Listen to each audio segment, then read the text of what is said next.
It was supposed to be just another quiet Sunday dinner, the kind where we all sat around the same table, pretending things were fine while tension hid behind polite smiles. Mom served roast chicken, Dad scrolled through his phone, and I tried to make small talk about work. Then, out of nowhere, Mom looked up and said in her calm, matter-of-fact voice, "We've decided to cut you off. You're on your own now." I actually laughed at first, waiting for someone to say it was a joke, but no one did. Dad just nodded without meeting my eyes, and the air in the room felt heavier than ever. I could hear the clock ticking, the clink of Mom's fork, the sound of my heartbeat pounding in my ears. My mind spun, cut me off from what? The small allowance I never asked for? The house I helped pay for? I stared at them, trying to understand what I had done this time. Mom kept eating like she hadn't just torn a line straight through our family. "You're an adult, Grace," she said coolly. "It's time you stood on your own." I wanted to scream, to remind her of every bill I'd covered, every errand I'd run for them, every favor I'd never asked back.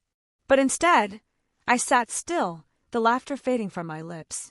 For a second, I felt the sting of betrayal burning through my chest. Then it turned into something sharper, colder clarity. I realized I didn't need to fight for a place in a family that never saw my worth. So I smiled, looked at them both, and simply said, "Got it." They thought they'd taught me a lesson. But what they didn't know was that I was already one step ahead. My name's Grace. I'm 26 years old, living in a tiny apartment above my parents' rental property. It's not much, but it's mine, paid for by the long hours I work between two jobs. Ever since I was a teenager, I've been the responsible one, the daughter who shows up, who helps, who doesn't complain. My parents always said they were proud of how independent I was. They used to smile and tell me, "You don't need our help, Grace. You're strong." Back then, I believed them. I thought being called strong was a compliment. I thought it meant I was doing something right. But over the years, I started to understand that strong was just another word for ignored. While I was paying part of the house expenses, helping fix things around the property, and taking care of bills when my parents were short on money, my younger sister, Hannah, was out living her best life. She never worked a single day in her life. Mom and Dad gave her everything she wanted, new clothes, trips with friends, even a car when she turned 18. And when I asked for help, just a little support, they always had the same answer. "You don't need it, sweetie. You're tougher than her." I used to nod and pretend it didn't hurt. But it did. I remember one evening after a long shift, I came downstairs for dinner. My hands were sore, my back was aching, but I still tried to smile. Hannah was laughing, showing Mom the new dress Dad had bought her. I said quietly, "I just wish she'd support me the same way." Mom didn't even look up from her plate. She just said, "You're independent, Grace. That's something to be proud of." And Dad added, "You've always been the strong one."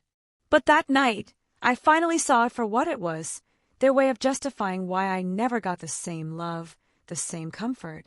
Being strong had become their excuse to forget me. Still, I didn't stop trying. I kept showing up for family dinners, helping when they needed something fixed, pretending like everything was fine. But deep down, something was changing. A small part of me was getting tired of being the reliable one, tired of being invisible. I told myself someday they'd see it. Someday they'd understand how much I gave, how much I sacrificed. I didn't know that someday would come soon, on the night of the family dinner that would change everything. That IT started small, so small that Grace almost didn't notice.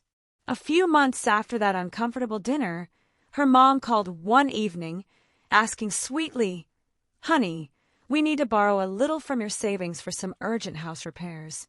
We'll pay you back soon." Grace hesitated but agreed. After all, helping family had always been her instinct. But soon turned into months, and every time she asked about the money, her mom brushed it off with, "You know how bills pile up, sweetie." Then came Hannah, her younger sister, who after a breakup moved into one of the family's rental houses completely rent-free. Meanwhile, Grace, who worked 2 jobs, still paid full rent for her tiny apartment above another property. When she finally asked why, her mom said with a calm smile, You can't expect everything to be equal. The word stung. Grace stayed quiet, biting down her frustration, telling herself maybe she was overreacting. But weeks later, while dropping off mail at her parents' house, she saw a stack of documents on the kitchen counter, property deeds. Her eyes froze when she saw Hannah's name next to her parents'. Grace's name wasn't anywhere. Her chest tightened as she picked up the papers, the truth hitting like a cold wave. The savings she'd worked for were used to buy her sister a house. She walked to the living room, holding the papers tightly. "Mom," she said, voice trembling, "you used my savings for her house?" Without even looking up from her phone, her mom replied, "Family helps family." Grace stared at her for a moment before quietly saying, "Apparently not all family." Her mom's expression flickered between guilt and indifference before hardening completely. "You've always been fine on your own, Grace," she said. That was the moment Grace realized this wasn't just favoritism. It was betrayal disguised as love, and she was finally done pretending not to see it began with the smallest things, the kind that you almost brush off because you don't want to believe they mean something. Lily noticed first that she wasn't included in one of the group chats about her sister Rachel's wedding. It seemed odd since she had been helping with every detail for months, the invitations, the flowers, even the playlist. When she asked about it, Rachel smiled and said lightly, "Oh, that one's just for quick updates. Don't worry, you're not missing much." But Lily was missing something: conversations, decisions, and laughter she was supposed to share. Then, her decoration idea started getting replaced without a word. She'd suggested elegant white lilies for the centerpieces. A week later, they were swapped for roses. The bridesmaid dresses she had helped pick out were suddenly changed too.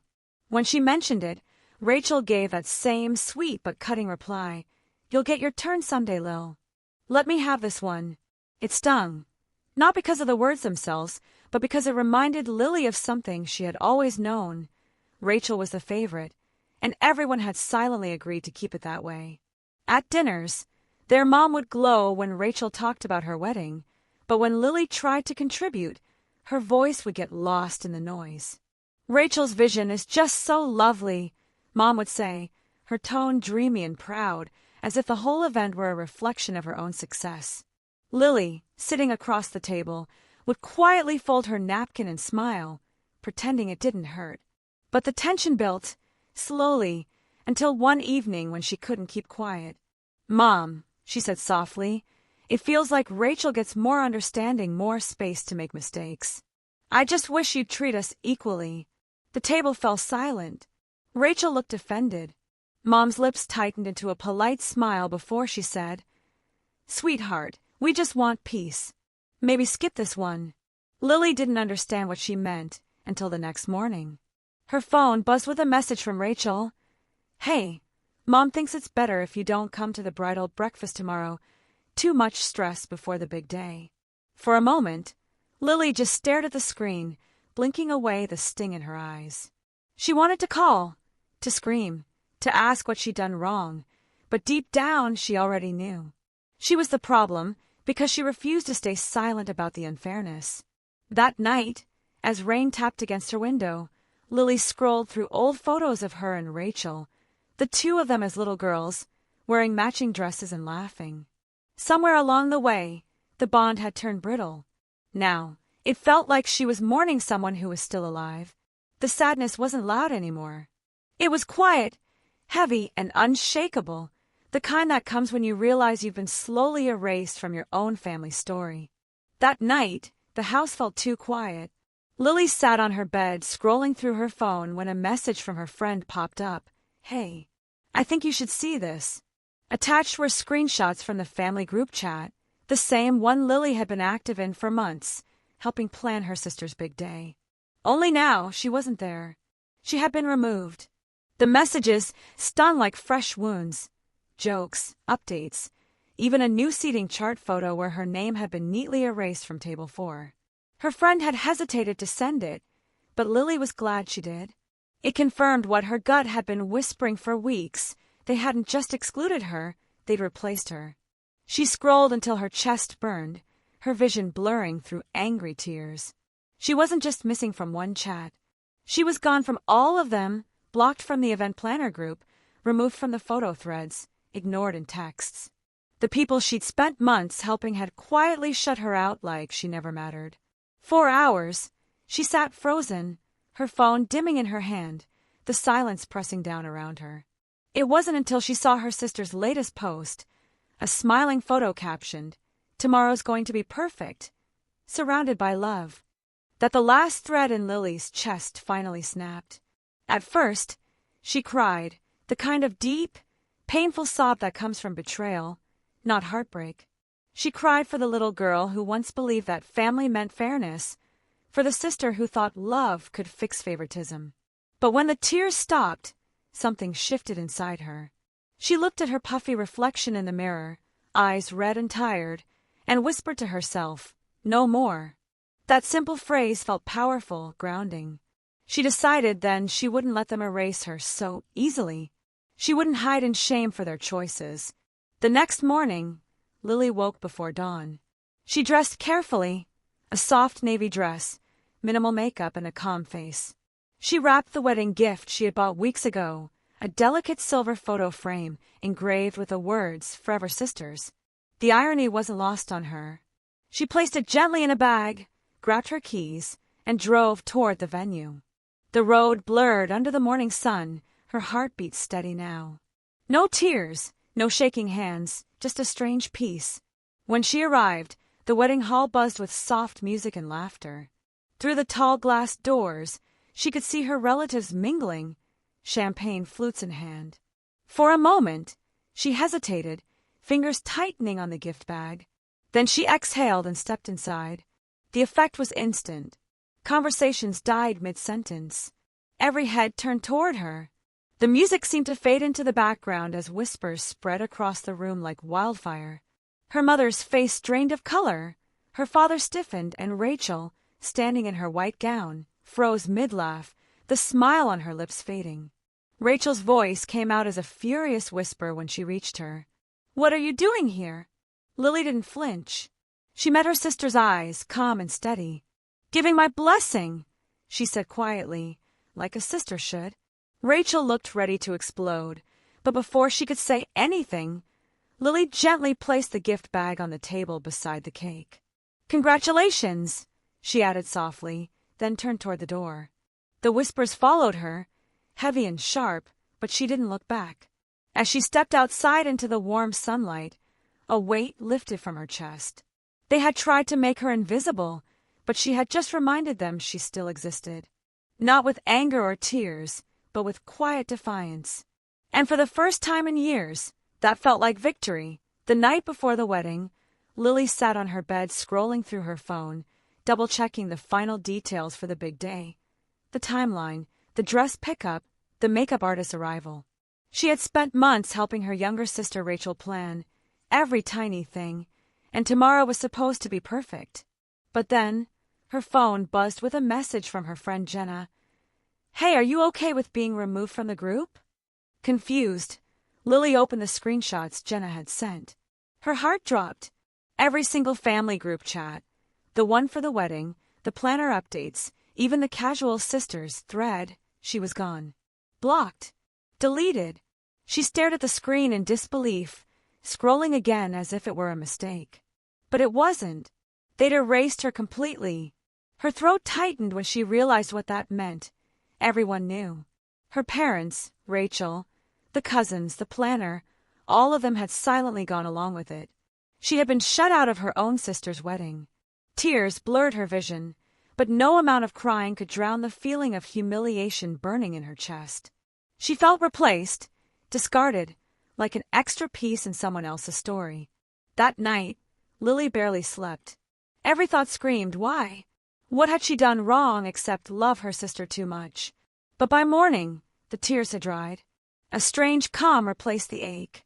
If they wanted to erase her, they would have to do it to her face. She got dressed slowly, choosing a simple yet elegant blue dress, not too flashy, not too meek. She styled her hair, slipped on the heels she had bought for the ceremony, and picked up the wrapped wedding gift sitting in the corner of her room. As she looked at it, she whispered to herself, "You won't disappear quietly." When she arrived at the venue, the sound of laughter and soft music poured through the open doors. But the moment she stepped inside, the air shifted. Conversations stopped mid-sentence.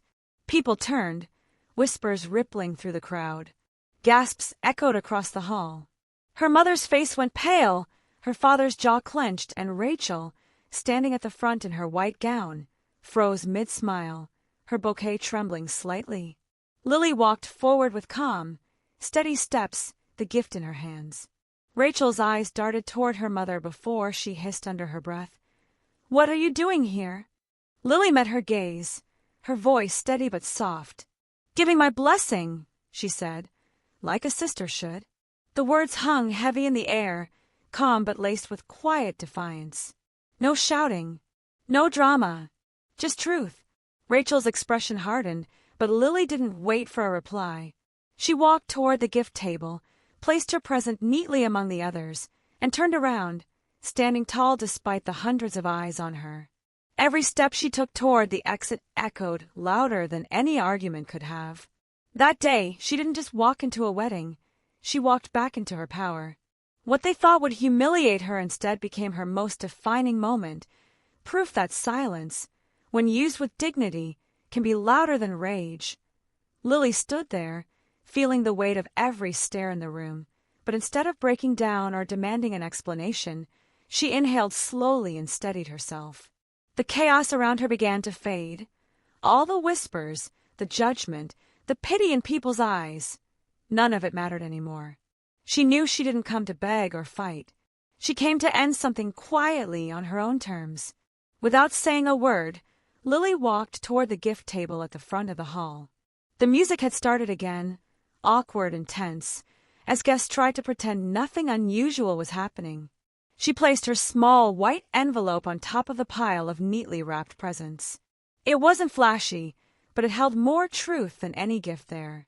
Inside were copies of every receipt, the venue deposit she had paid months ago, the florist invoice she had covered when Rachel forgot to send the payment, and the printing bill for the invitations she had designed herself.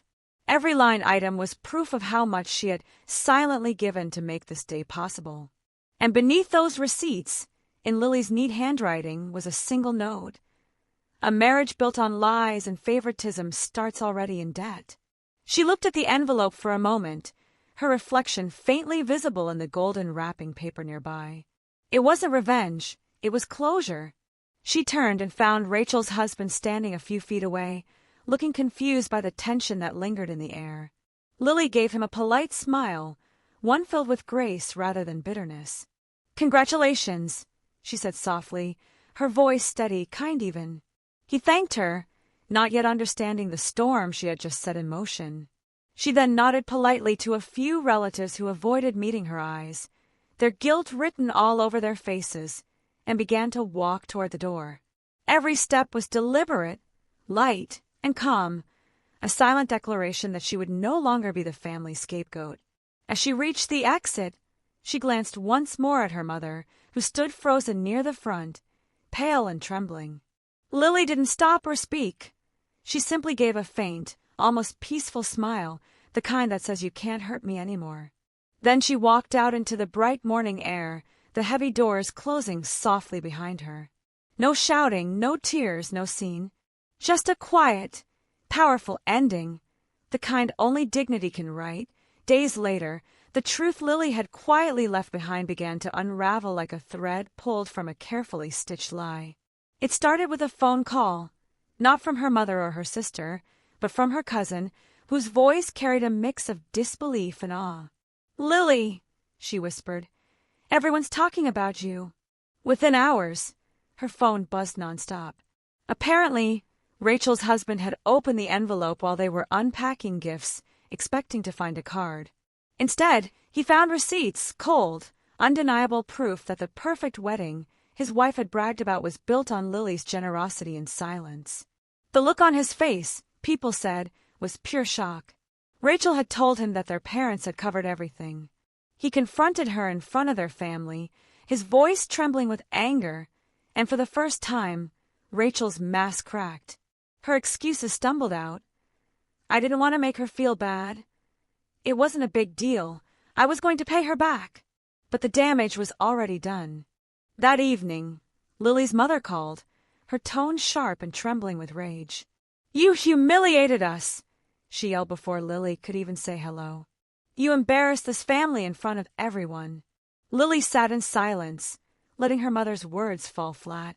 4 years, she had tried to explain herself, to earn understanding, but now she didn't need to. When her mother demanded, "Do you have any idea what you've done?" Lily simply replied, her voice calm and measured, "I told the truth. That's all." There was a pause, then the line went dead. Over the next few days, something unexpected happened. Family members who had stayed silent before began reaching out. Aunts, cousins, even an uncle she barely spoke to send her quiet messages of support. "You did the right thing. You handled it with grace. It's about time someone said something." Lily didn't respond to all of them, but each message brought a strange sense of peace. For once, she didn't feel like the outcast. She felt seen. Meanwhile, Rachel was in full damage control.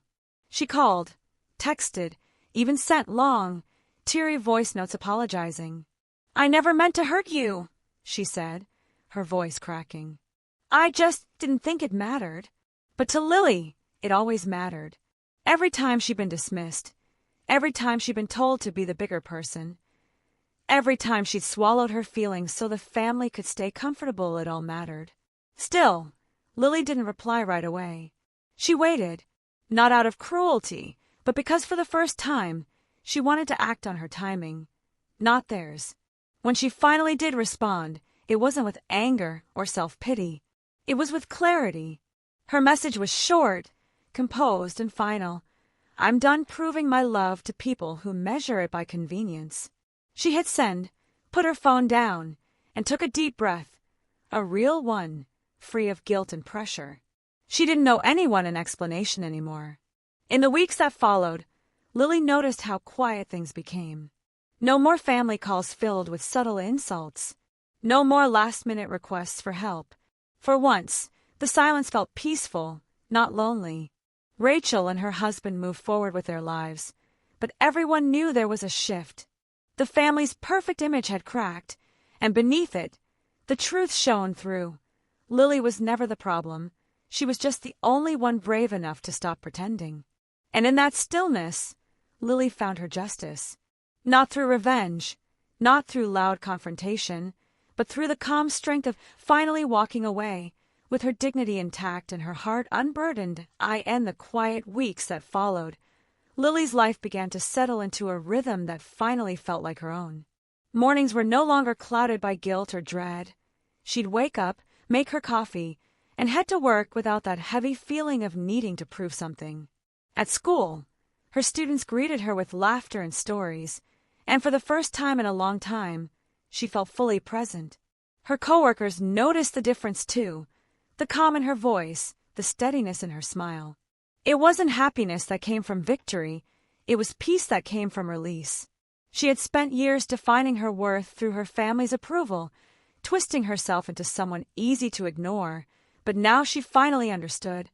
She was never meant to earn love that came with conditions. Rachel sent one final text one evening. It wasn't long, just a small paragraph saying she was sorry again, that she missed her sister, and that she hoped one day they could fix things. Lily read it slowly, feeling a quiet ache but no anger.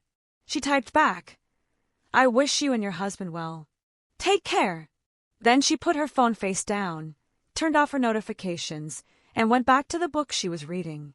No drama, no closure speech, just quiet acceptance. Her mother never called again, and Lily didn't chase her. There were still moments, birthdays, holidays, when the absence of family tugged at her heart. But instead of sadness, she felt gratitude for the peace she had fought so long to find. She started spending more time with friends who treated her like family, people who listened, celebrated her wins, and valued her presence without expectation. On a Sunday morning, sunlight streaming through her kitchen window, she finally understood the lesson that had taken her years to learn. Family isn't about obligation or blood, it's about respect. And sometimes, peace doesn't come from being welcomed back in. It comes from knowing when to stop knocking. As she took a sip of her coffee, a small smile curved her lips. Sometimes, she thought, walking into the room you were welcome in is the only way to remind them who you really are.